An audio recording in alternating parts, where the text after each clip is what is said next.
स्वागत है आप सभी का शिक्षा नोट्स में। आज है 5 जनवरी 2026 और इस वीडियो में हम करेंगे डेली करंट अफेयर्स के इम्पोर्टेंट क्वेश्चंस। तो चलिए शुरू करते हैं। हमारा पहला प्रश्न है, यूरोपियन यूनियन का कार्बन बॉर्डर एडजस्टमेंट मैकेनिज्म कब से लागू होगा? ऑप्शन ए है अप्रैल 2026, ऑप्शन बी जुलाई 2026, ऑप्शन सी है जनवरी 2026 और ऑप्शन डी है अक्टूबर 2026। और इसका सही उत्तर है ऑप्शन नंबर सी, जनवरी 2026। कार्बन बॉर्डर एडजस्टमेंट मैकेनिज्म यानी CBAM यूरोपीय संघ की एक जलवायु नीति है। इसका उद्देश्य कार्बन उत्सर्जन को कम करना और कार्बन लीकेज को रोकना है। CBAM का पूर्ण क्रियान्वयन 1 जनवरी 2026 से शुरू हो रहा है। CBAM के तहत EU में आयात होने वाले उत्पादों पर कार्बन टैक्स या सर्टिफिकेट लगाया जाएगा। चलिए देखते हैं अगला प्रश्न। प्रश्न है, नए श्रम नियमों के अनुसार एक सप्ताह में कितने कार्य घंटे निर्धारित किए गए हैं? ऑप्शन ए है हमारा 40 घंटे, ऑप्शन बी है 45 घंटे, ऑप्शन सी 48 घंटे और ऑप्शन डी है 54 घंटे। और इसका सही उत्तर है ऑप्शन नंबर सी, 48 घंटे। केंद्रीय श्रम मंत्रालय ने चारों श्रम संहिताओं यानी लेबर कोड्स के लिए ड्राफ्ट रूल्स को प्री पब्लिश किया है। ये 4 श्रम संहिताएं हैं: code on wages, industrial relations code, social security code और occupational safety, health and working conditions code. नए श्रम नियमों के अनुसार एक सप्ताह में अधिकतम 48 कार्य घंटे का प्रावधान किया गया है। यह व्यवस्था ILO यानी इंटरनेशनल लेबर ऑर्गेनाइजेशन के मानकों के अनुरूप है। चलिए बढ़ते हैं अगले प्रश्न की ओर। प्रश्न है हमारा, महिला T20 क्रिकेट के इतिहास में सबसे ज़्यादा विकेट लेने वाली गेंदबाज कौन बनी है? ऑप्शन ए है Jhulan Goswami, option B Megan Schutt, option C है एलिस पेरी और ऑप्शन डी है दीप्ति शर्मा। और इसका सही जवाब है ऑप्शन नंबर डी हमारा, दीप्ति शर्मा। दीप्ति शर्मा भारतीय महिला क्रिकेट टीम की ऑलराउंडर खिलाड़ी हैं। उन्होंने T20 क्रिकेट में सबसे ज़्यादा विकेट लेने का विश्व रिकॉर्ड बनाया है। दीप्ति शर्मा ने 152 विकेट लेकर यह उपलब्धि हासिल की है। उन्होंने इस मामले में ऑस्ट्रेलिया की मेगन शट को पीछे छोड़ दिया है। बढ़ते हैं अगले प्रश्न की ओर। प्रश्न है, SBI ने नए साल पर किस मोबाइल ऐप को नए रूप में लॉन्च किया है? Option A SBI anywhere, option B SBI pay, option C YONO SBI, option D भीम SBI। और इसका सही उत्तर है option number C, YONO SBI। State Bank of India ने नए साल के अवसर पर अपना mobile banking app all new YONO SBI नए रूप में लॉन्च किया है। यह ऐप योनो 2.0 के नाम से भी जाना जा रहा है। नए योनो ऐप में बायोमेट्रिक प्रमाणीकरण यानी फिंगरप्रिंट या फेस ID की सुविधा जोड़ी गई है।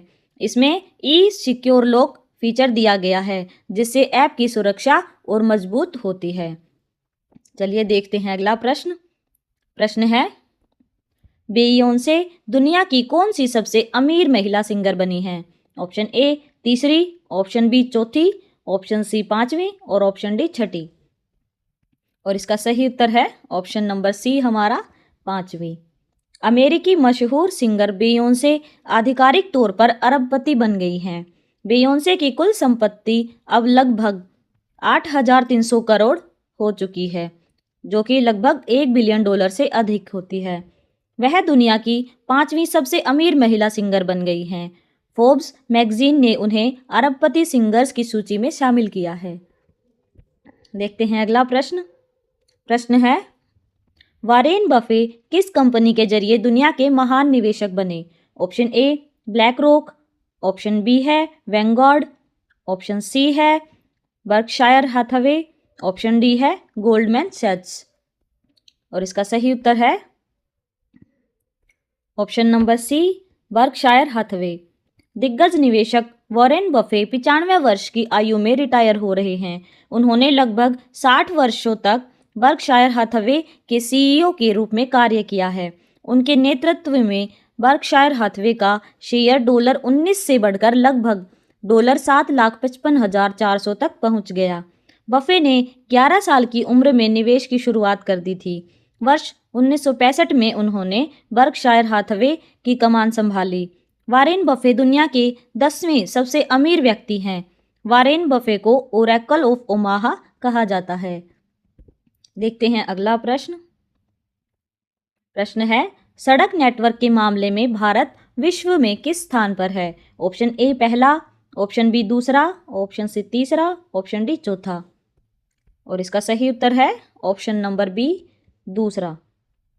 भारत सड़क नेटवर्क के मामले में दुनिया का दूसरा सबसे बड़ा देश बन गया है। वर्ष 2014 में नेशनल हाईवे की कुल लंबाई 91,287 किलोमीटर थी। नवंबर 2025 तक यह बढ़कर लगभग 1,46,560 किलोमीटर हो गई। इसमें लगभग 61% की वृद्धि दर्ज की गई है। वर्ष 2014 में देश में केवल 93 किलोमीटर एक्सप्रेसवे थे, जो कि अब उनकी लंबाई बढ़कर 3,052 किलोमीटर हो गई है। यह लगभग 3100% की वृद्धि दर्शाता है। बढ़ते हैं अगले प्रश्न की ओर।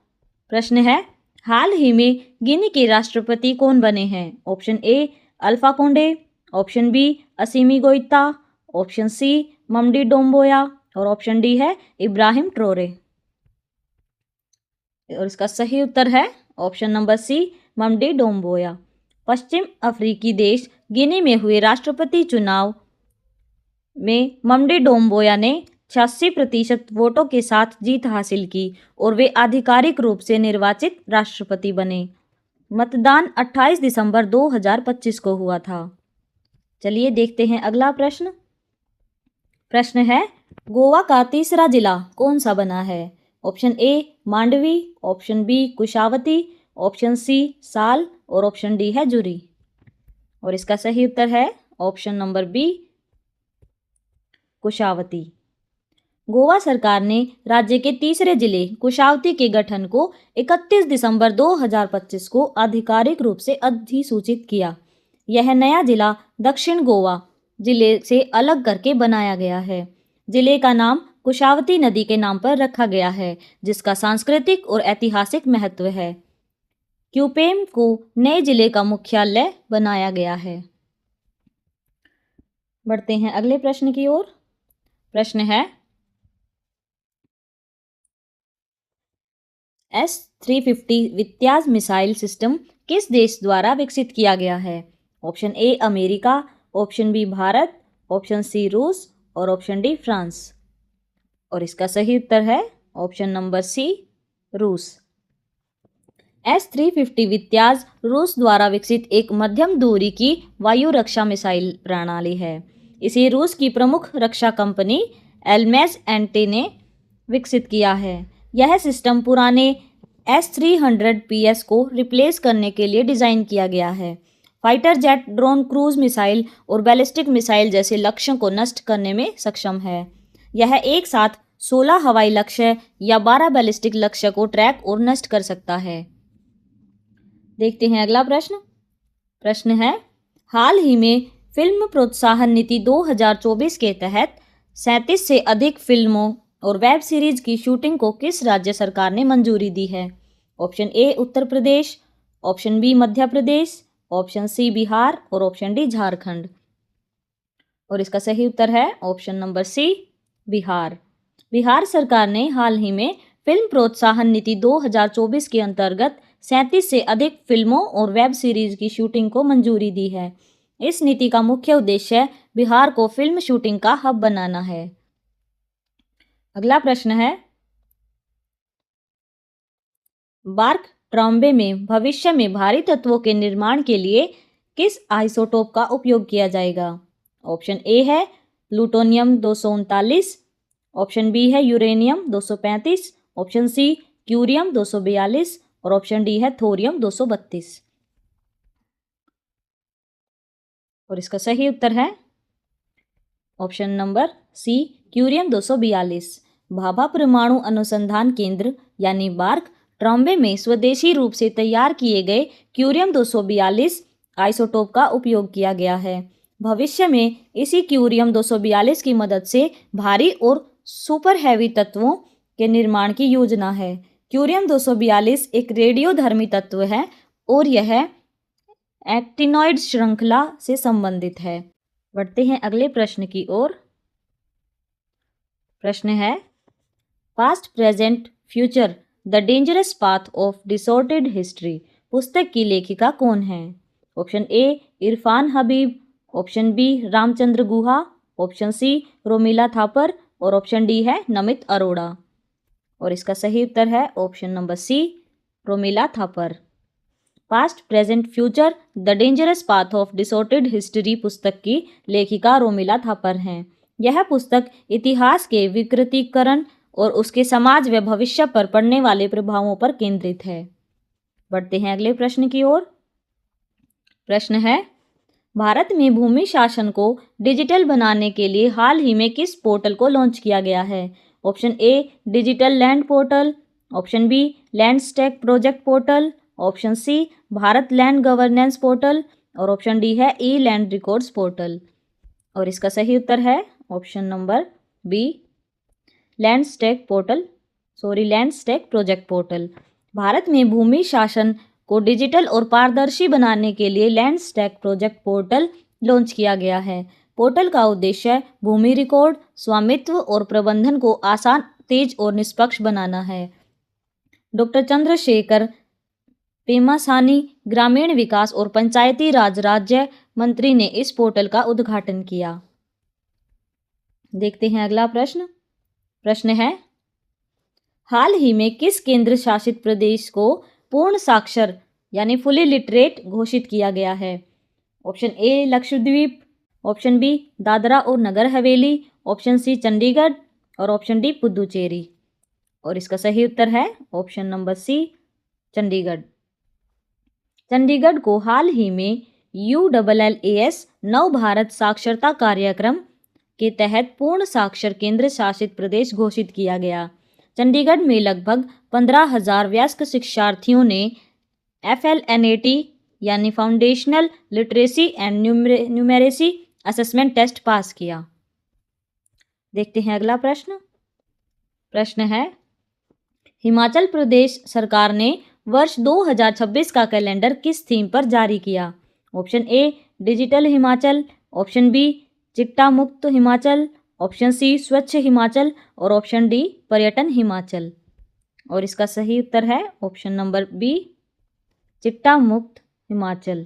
हिमाचल प्रदेश सरकार ने वर्ष 2026 का कैलेंडर चिट्टा मुक्त हिमाचल थीम पर जारी किया। यह नशा मुक्त अभियान को बढ़ावा देने के लिए है और जनता में सामाजिक जागरूकता फैलाने का उद्देश्य रखता है। अगला प्रश्न है, तमिलनाडु में इलेक्ट्रिक वाहनों पर मोटर व्हीकल टैक्स छूट कब तक बढ़ा दी गई है? ऑप्शन ए 31 दिसंबर 2025, ऑप्शन बी 31 दिसंबर 2027, ऑप्शन नंबर सी 31 दिसंबर 2026 और ऑप्शन डी है 31 मार्च 2028 तक। और इसका सही उत्तर है ऑप्शन नंबर बी 31 दिसंबर 2027। तो टैक्स छूट का विस्तार तमिलनाडु सरकार ने 100% मोटर व्हीकल टैक्स एग्जम्पशंस को बढ़ाकर 1 जनवरी 2026 से 31 दिसंबर 2027 तक कर दिया है। यह छूट battery operated electric vehicles, transport और नॉन ट्रांसपोर्ट पर लागू होगी। इसका लक्ष्य EV एडॉप्शन, अफोर्डेबिलिटी और मैन्युफैक्चरिंग को बढ़ावा देना है। तो दोस्तों, आज की वीडियो में सिर्फ इतना ही। मिलेंगे अगली वीडियो में कुछ और भी इम्पोर्टेंट क्वेश्चंस के साथ। Thank you.